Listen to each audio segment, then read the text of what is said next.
The English Channel, stretching 560 kilometres between Dover and Land's End. 75,000 square kilometres of sea separating Britain from mainland Europe.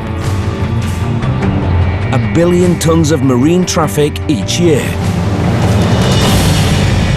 Once a historic naval battleground, now the world's busiest waterway. On the front line, Coast Guard Rescue. elite teams, enforcing order and combating disaster as they police, patrol and rescue in the Channel 24/7. Can you just give us an update on the casualties condition? Coming up, the RAF race to the rescue after a teenage girl's adventure day out ends in disaster. There's got to be a lower back pain. A luxury cruise liner in port lands in hot water with the marine inspectors. That shouldn't be underwater. There's fishy business when things don't add up on board a French trawler. 112% under record, over. And a 5-hour mercy dash to save a seaman stranded on an oil tanker with appendicitis. Sit down!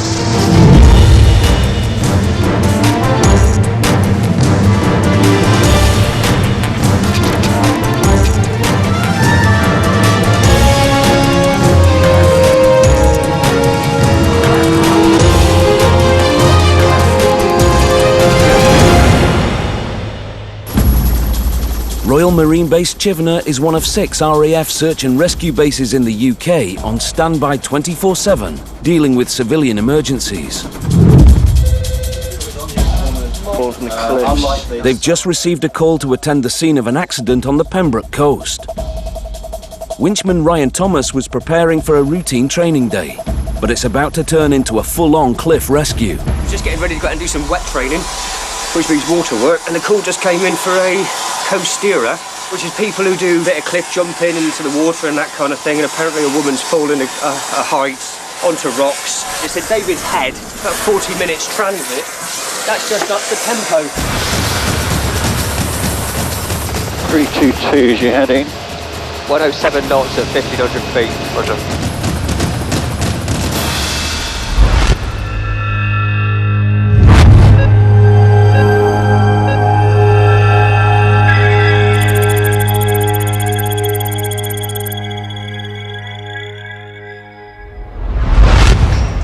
The casualty is a 16-year-old girl who sustained as yet unknown injuries, jumping 6 meters from cliffs into the sea.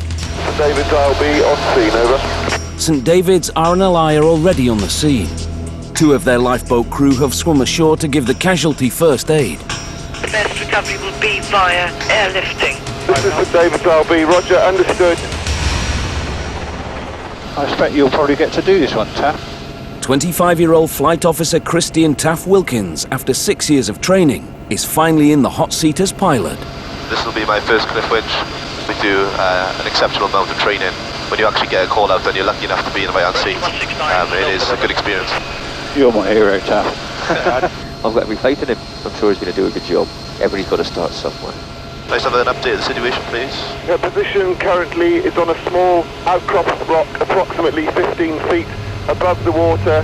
She's lying slightly at an angle on the rocks with 3 other persons in attendance, over.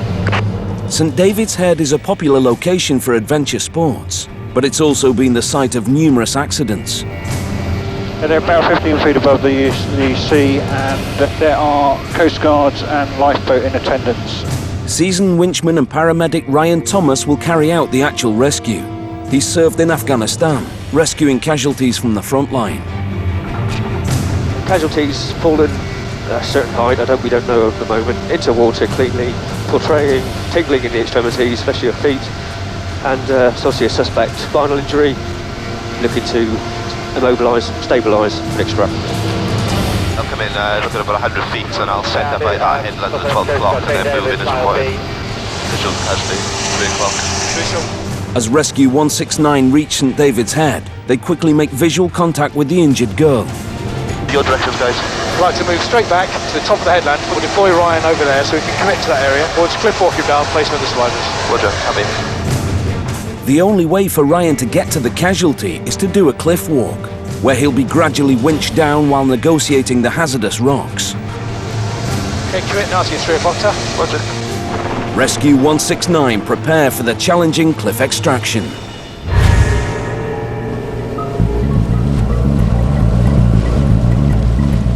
Off the coast 250 kilometers to the south, another close-knit team are getting ready to go into action.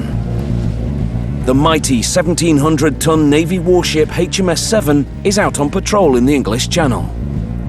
But appearances can be deceptive, because she's not been ordered to the defense of the realm, but to fight a war against the depletion of fish stocks. On board are the Fishery Protection Squadron, who work alongside the Navy under the banner of the Marine Management Organisation, or MMO. We have 3 vessels patrolling the British fishery limits, working with the Marine Management Organisation to protect fish stocks for the future. The Fishery Protection Squad are charged with policing all fishing vessels and fish stocks in over 150,000 square kilometres of UK waters. Today, with HMS 7 under the command of Captain Jordan, 10:26, boarding authorised. Lieutenant Paul Caddy will be conducting a series of lightning strike boardings on fishing vessels, which intelligence suggests may have been overfishing. Dans quelle zone avez-vous pêché? Firmly on their radar is a French trawler called the Souviens-toi. The boat is a 45-ton stern trawler. So intention is to send a routine inspection team. So if you could pipe hands to fish boarding stations. Hands to fish boarding stations, hands to fish boarding stations.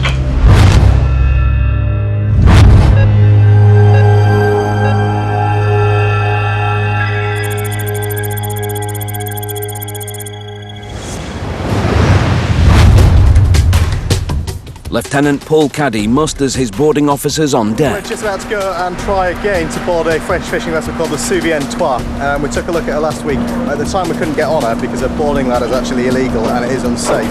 I'm going to go and take a look at it. We'll make a dynamic risk assessment, and if it is safe, we're going to have another go at getting on it.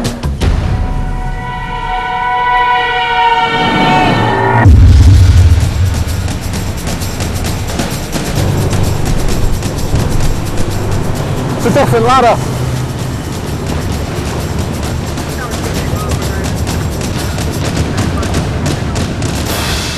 Boarding Officer Paul is first on deck and makes contact with the captain.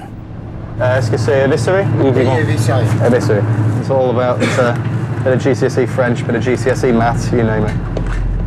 He starts by examining the logbook, which keeps an official record of the volume and type of fish caught and where it was pulled from the sea.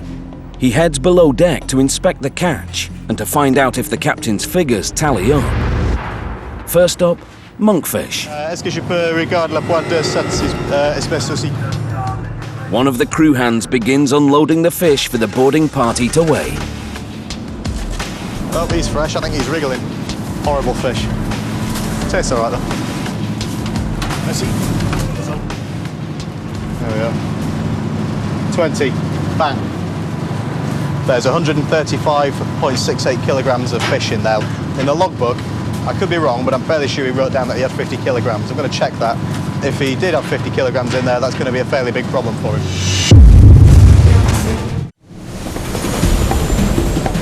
RAF Search and Rescue have been called to the aid of a teenage girl taking part in a day of coasteering, a mix of cliff jumping, swimming and climbing.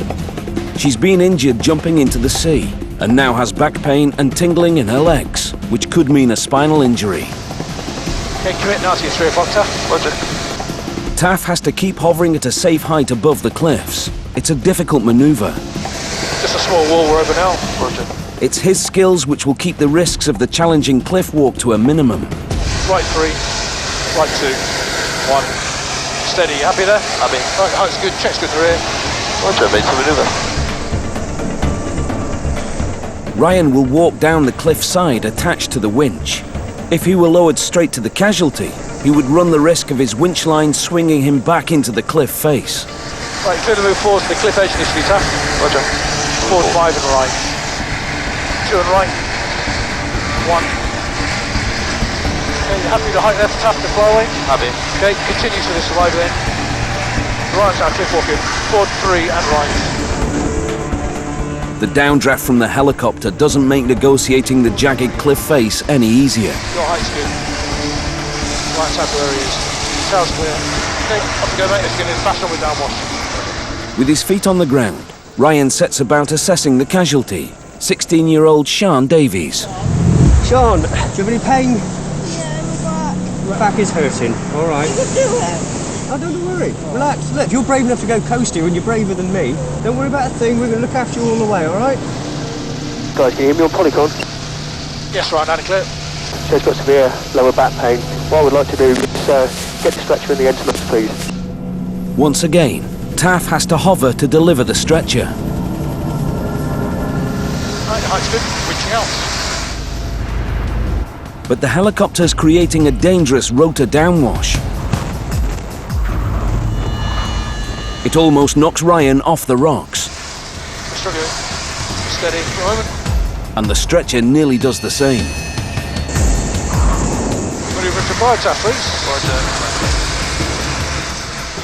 Taff manoeuvres away from the cliff to stop the rotor downwash knocking them into the sea.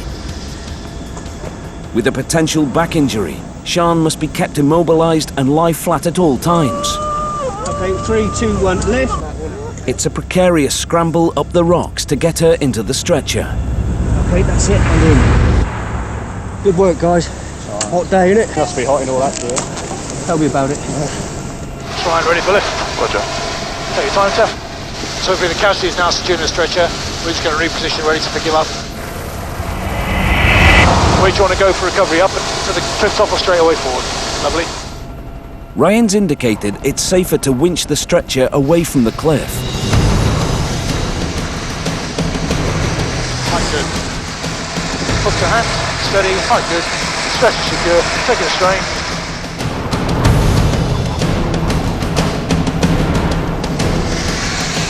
Your height's good, tail's clear. Forward and left as required, Taff.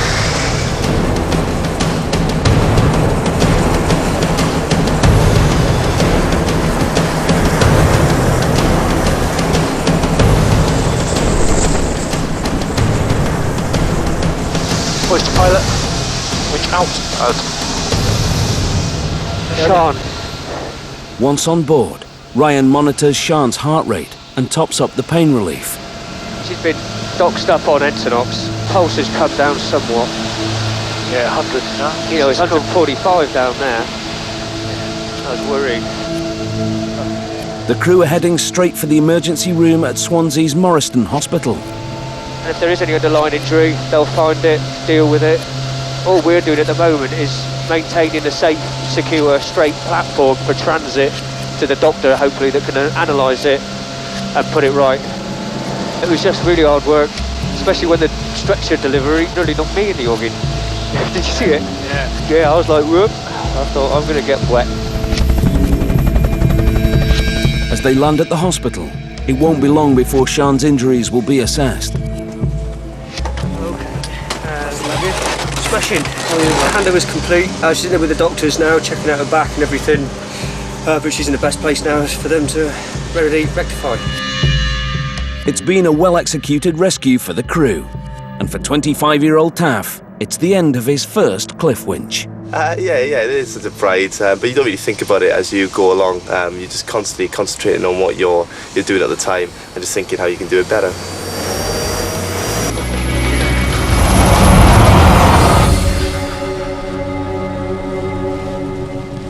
"230 kilometres away, the Fishery Protection Squad are on patrol in the English Channel, doing spot inspections on trawlers to ensure they're not overfishing.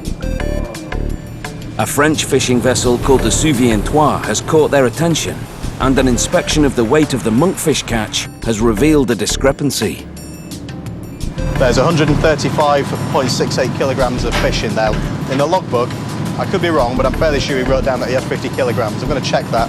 If he did have 50 kilograms in there, that's going to be a fairly big problem for him. Got it. Monkfish, 10, 30, 10 makes 50. So yeah, he's misrecorded that. That's pretty bonkers. we'll go and have a chat with the ship. Mother, this is Bravo Golf. We dug out the entire pound and did a 100% check weigh on, giving a total gutted weight of 106 kilograms. That makes it a 112% under record by my assessment. Over. To allow for a small margin of error when counting a catch, fishing vessels are granted a 20% under record leeway on the amount of fish they catch. But the Souviens-toi has been caught hook, line and sinker with a staggering 112% under record. Evidence is mounting. Back on HMS 7, Captain Jordan's suspicions are raised. Request intentions, over. I think if you can do another species, just to see if there is a trend to under record. Roger, all copied. We'll proceed to do a check weigh and we'll pass ops normal at 1230 if not complete, over. So, having spoken to the ship, the plan now is go back down to the fish room. We'll dig out some more pounded fish, which is going to delight the fish room hand, and we'll weigh his black bream and the red gurnards, but there is a lot of it, so it's going to take us a little while. Paul is now determined to examine all of the catch. Je voudrais regarder la bream. Once again, the scales and the logbook don't tally. 22. We've just check weighed the bream, and it would appear the trend developing because he's 41% out with his bream against his logbook, and once again he's allowed a 20% tolerance, so he's outside that tolerance. It's an infringement in itself, and that makes 2 infringements we've found in about half an hour. Finally, Paul asks for the red gurnards to be placed on the scales. If this catch is also over the limit, the captain will be facing sanctions. 21.8% under record, 20% tolerance, so out again. Mother Bravo Golf, and that's the second infringement detected. A total of 46% over record, black bream, and 21.8% under record, the red gurnards. Therefore, once again, he's outside tolerance, over. With his inspection completed, Paul confronts the captain over the massive disparity between the recorded catch and the actual catch. La réglementation indique que les entrées dans votre journal de pêche ne doivent pas différer de plus de 20% en poids vivant de la quantité entreposée dans la chambre à poissons. On n'a pas de balance à bord. Though not strictly illegal, Paul and the other officers are stunned to find that the French crew do not have scales to weigh the caught fish. He doesn't have one, he doesn't use one. What he does is eyeballs the fish as he goes into baskets, says, I think that's about 20 kilograms, and puts that in the logbook. He's just guessing, and his guesses aren't good enough. Mother, this is Bravo Golf. The master doesn't have any scales in use on board. While Paul radios HMS 7 to find out what punitive action he should take, the exasperated French skipper of the Souviens-toi is all out of excuses. Ah bah moi je suis en tort. Ni défaut. Ouais, le contrôle est ok. C'est moi qui suis dans l'erreur, quoi.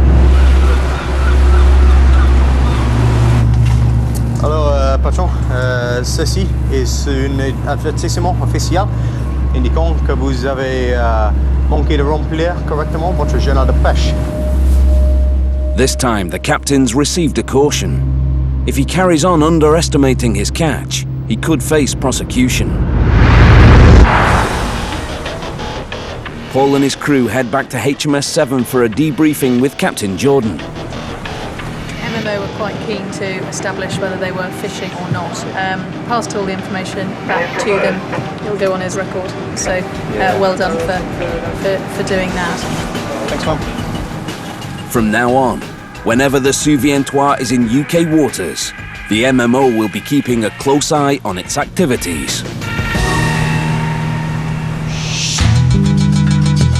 Over at Chivna Airfield, Rescue 169 are standing by for their next job. They normally work within a 300-kilometre radius of their base, and the majority of their call-outs are on the North Devon coast. Rescue 169, Falmouth Coast Guard, over. Yep. You are to assist the vessel Eagle Tucson in position. But today the call is from Falmouth Coast Guard for assistance with a medical evacuation way out in the Atlantic. a seaman on board Singapore-registered oil tanker the Eagle Tucson is seriously ill. It's a 21-year-old seaman with abdominal pains. They reckon he's probably got appendicitis. The tanker's distress call has been picked up by other ships, but none are in range. He's making his best speed towards the west coast of Ireland, heading east at about 14 knots. The problem is the tanker will be out of the Sea King's 500-kilometre fuel range. Rescue 169 are going to have to take drastic action to reach the casualty. Just every pound saved in weight and stuff they don't need will convert to fuel, which will give them extra time in the air. They're going to need it. This mission will take them right to the limits of where the Sea King can fly. I think with the amount of kit we've taken out, we've lost about 1/4 of a tonne. I can't think of anything else. No. If treatment for appendicitis is delayed, the appendix can burst, causing infection and even death. The seaman will need an operation. So as soon as the helicopter is stripped back, the crew take off. Okay, head is DS 283 and it's 220 miles.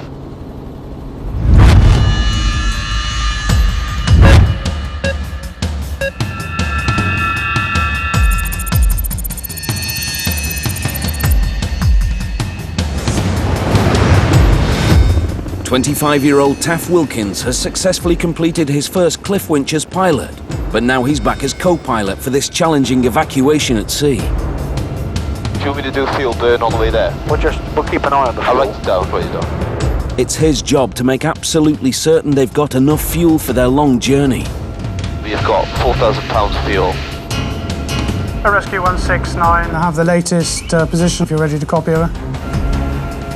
Latest position of the vessel is 51 degrees 29 minutes north. The giant tanker the Eagle Tucson has had to change course to head to the rendezvous point 460 kilometres off the Irish coast. Just been given a lat along of the vessel abort, and what we can do, we can program that into the computer, and the computer system will actually tell us to where the boat is. We're just about to cross from UK airspace into Irish airspace.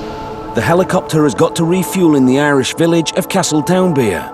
Winchman and paramedic Ryan Thomas, with more than 270 missions under his belt, knows every second counts. Hopefully extract a fella who's on a merchant shipping vessel with suspected appendicitis.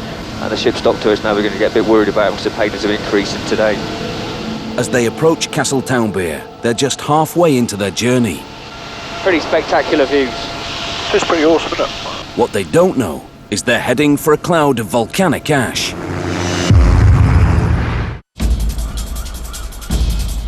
The Maritime and Coast Guard Agency are responsible for the safe passage of all seafaring vessels entering British waters. Under their rules, every vessel coming into a UK port for the first time gets an automatic safety inspection. One of their toughest inspectors is Ulrich Jürgens. I'm not here when the ship sinks. I hope at least I won't be here. You wouldn't like anybody looking through your drawers for dirty underpants, and that's what we're basically doing. Up for inspection today is the 132-berth cruise ship Prince Albert II. The vessel specialises in expeditions to the North and South Pole. Its owners say the ship is operated to the highest standards, and the company has won numerous awards. It's docked in Portsmouth Harbour for just a short time to take on passengers for a cruise around the Scottish Islands. Over the course of the day, Ulrich and his co-inspector Simon Thew will be testing the competency of the captain and his officers, checking that the condition of the ship and its equipment meet international and maritime standards. We have certain things which we would like to see, and we'll be asking them awkward questions and ask them to show them very many things.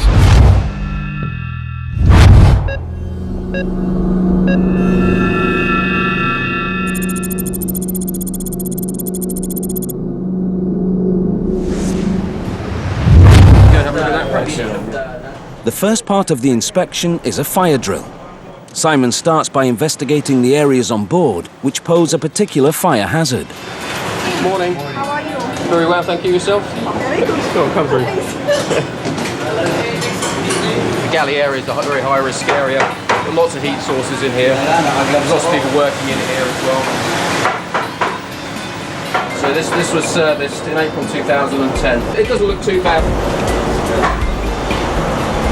Simon is now going to go downstairs to the location which he has identified where we want to set off the fire. Well, at least the fire alarm, not the fire.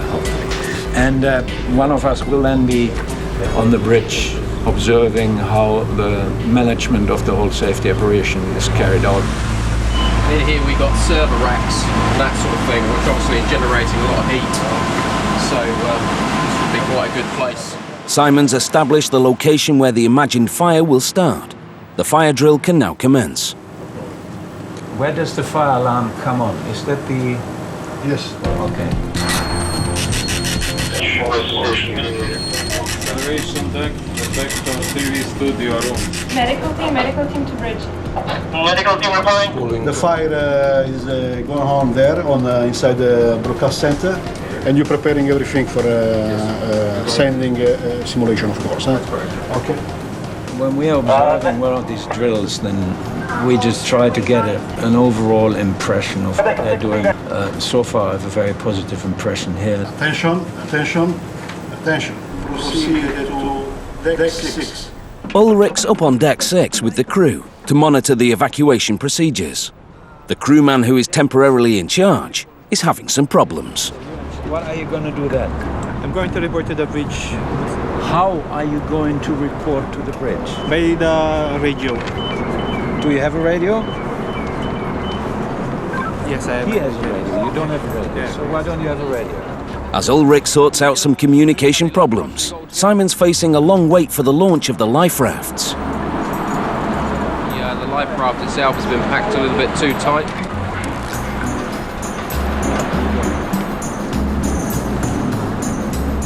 There's a possibility that they wouldn't have been able to launch that life raft. You can see the length of time it's actually taken them now. They're still working on it at the moment. In an emergency, you don't want to be dealing with something like that. The ship's lifeboats have enough places to evacuate the passengers, but the faulty life raft is still not acceptable to the inspectors. Simon now wants to look at the outside of the ship. So what we're looking at just as we came on, the load mark is underwater. She's listing to port. We had bunkering today. Are you? It's easy. And we expect more bunkering today. Yeah, but that shouldn't be underwater. Prince Albert II seems to be overloaded, and Simon's concerned to find that the crew are in the process of loading on even more weight. On this issue alone, Ulrich and Simon could stop the ship from sailing.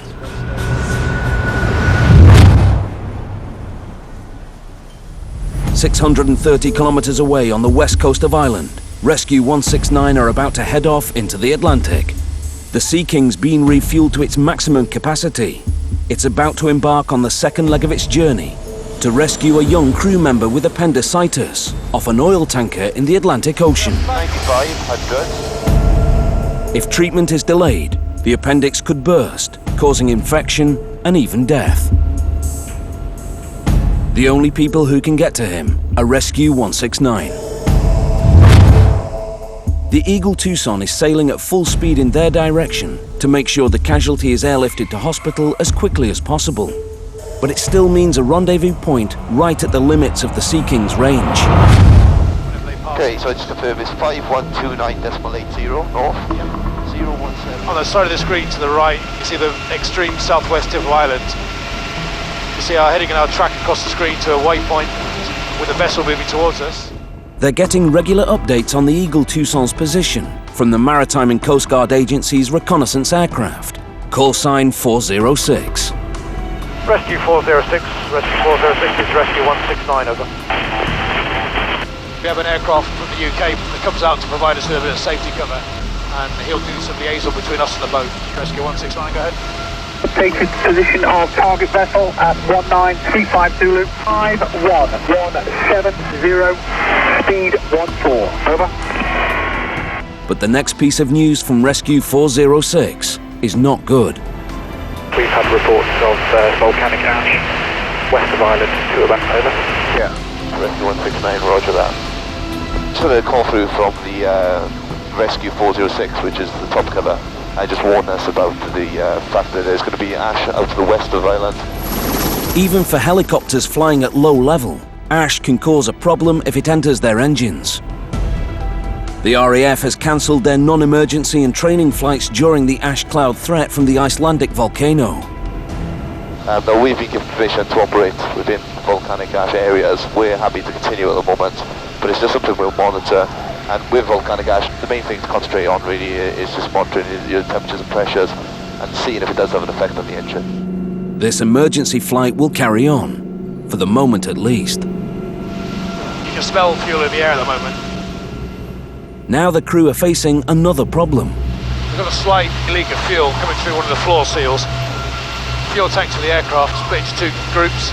The forward set of tanks are down beneath us where I'm kneeling now. The fuel bags below the floor are filled to capacity because of the length of the journey. It's putting a strain on the seals and fuel is starting to seep out.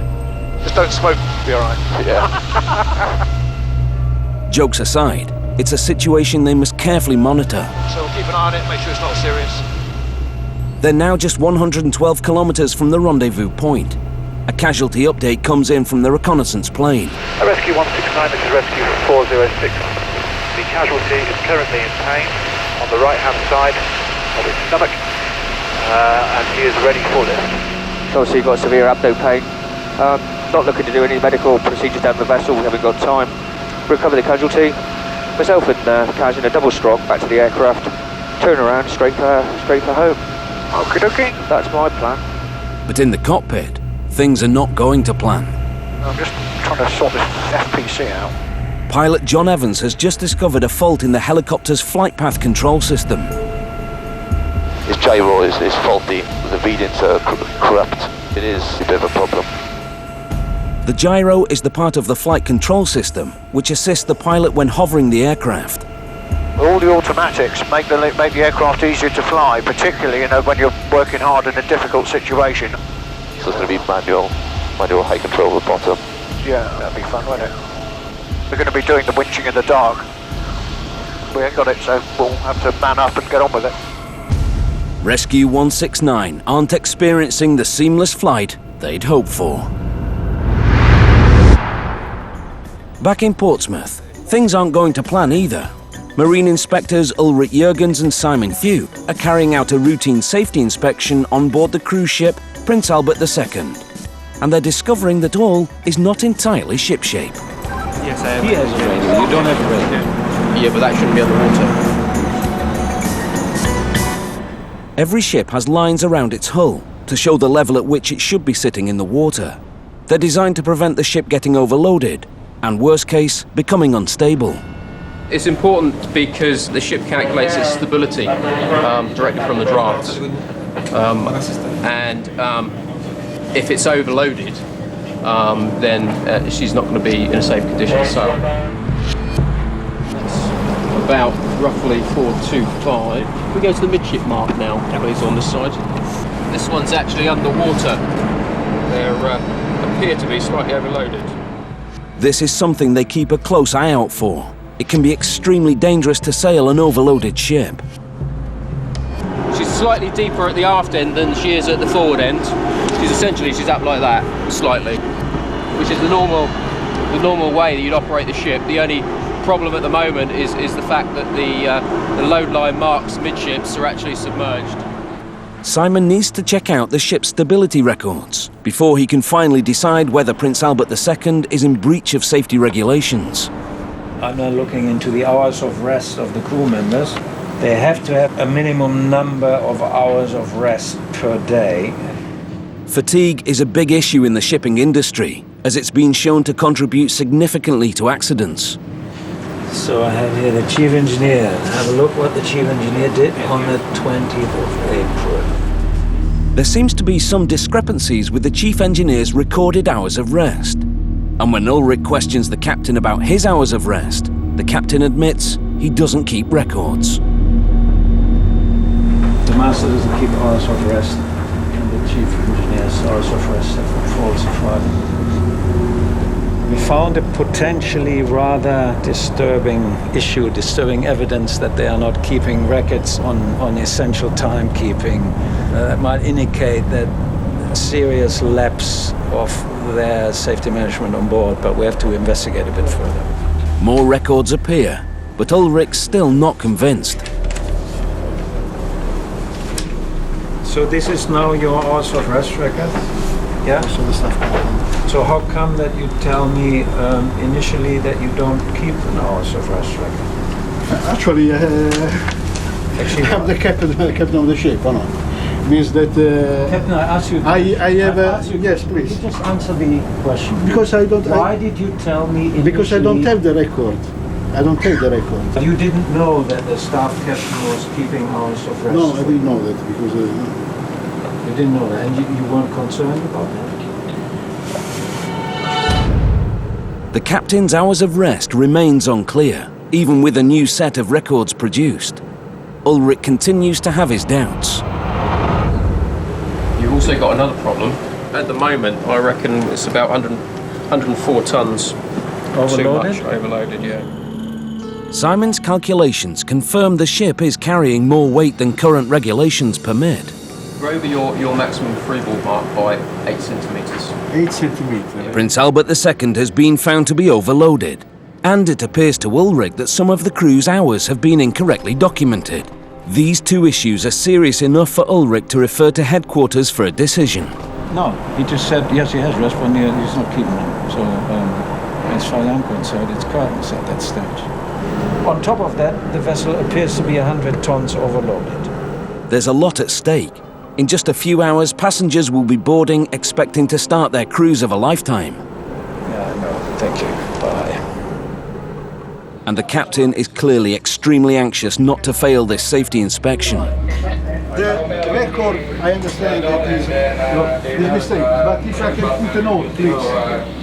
And we can do 2 minutes again. Unfortunately not, because there's too many. So I spoke with my office, and the situation now is as follows. We will detain the ship. No. We will detain you for the following reasons. We'll detain you for being overloaded at the moment. We detain you for the chief engineer having falsified his hours of rest records. And the master also was not aware of the fact that there were hours of rest records kept for him. But the detention grounds at this stage are hours of rest and load line, violation of the load line convention. The ship will not be permitted to sail until they have made good these failings. But Ulrich offers them a lifeline. My recommendation is that you immediately call your company to send a surveyor here, then and you show us in the evening at whatever time that then we would let you go. But it's not going to be easy. It's already 2 p.m. and the ship is set to sail this evening. She'll be detained until they have made good the 2 most serious failures on board. We're not here to stop ships from making business, companies from earning money. We're just here to make sure that the people on board of the ships are safe, and sometimes those issues clash. With passengers due to board Prince Albert II shortly, the captain and crew have got just under 6 hours to turn things around if they're going to meet their 8 p.m. sailing time. The crew of RAF 169 are on a mission right to the limits of their fuel range. We'll keep an eye on the I'll write it down, yeah, I'll write it down. A 21-year-old seaman has been suffering from appendicitis for 4 days. Hospital treatment can't be delayed without risking a burst appendix, which could be deadly. Stranded in the Atlantic, he's got to be taken to hospital by the RAF search and rescue helicopter for an emergency operation. You just see the target of the boats and at 12 o'clock you just make out the horizon, the 2 lights, and that's the vessel. Rescue helicopter, Eagle Tucson. And stand by for any heading change, we'll let you know shortly. Almost 5 hours after they left their base, Rescue 169 are finally alongside the gigantic oil tanker, the Eagle Tucson. The Sea King is too large to land safely on the tanker, so the casualty will have to be airlifted off. As the tanker sails, it generates turbulence which pilot John must negotiate. And he's hovering without the visual reference points he'd rely on in daylight. Radar and winch operator Duncan Woody Woodward scopes out the geography of the tanker, searching for anything which may be a hazard to the helicopter. Best on the right hand side, lots of pipe work, windsock forward of where we're winching, bloke with a flashing red handset on the ground now. Yeah. If we go forward where the kink and the yellow path mark is. Yeah. Take that as a winching area. Okay, happy with your hazards then. Height, probably not a great deal lower than this. I should still retain this a bit of flyaway. Especially the white crane in the 4 o'clock will be well clear of the tail.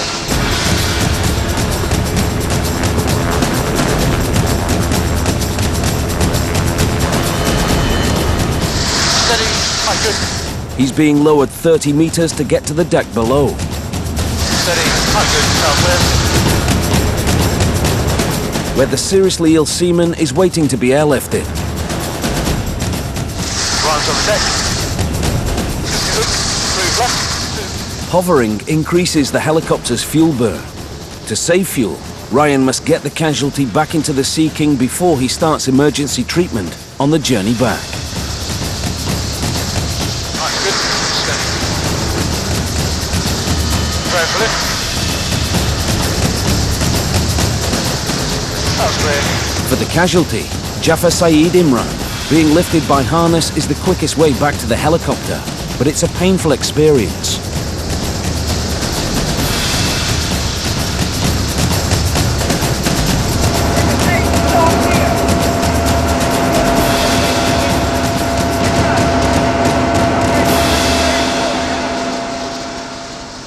After almost 4 days on the Eagle Tucson with only antibiotics to treat his symptoms, the young seaman is in great pain.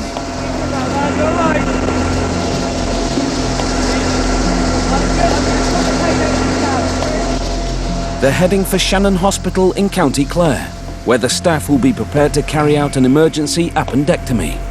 Ryan radios ahead to give them the casualty's condition. Had a good look at his observations and everything else. He's got a fair bit of tenderness in his abdominal area for his appendix. He's got all the classic signs of appendicitis that I would diagnose. The casualty's been stabilised, but it's another 2.5 hours before they'll reach Shannon Airport. Roger. As the helicopter touches down, an ambulance team are standing by to rush him to hospital.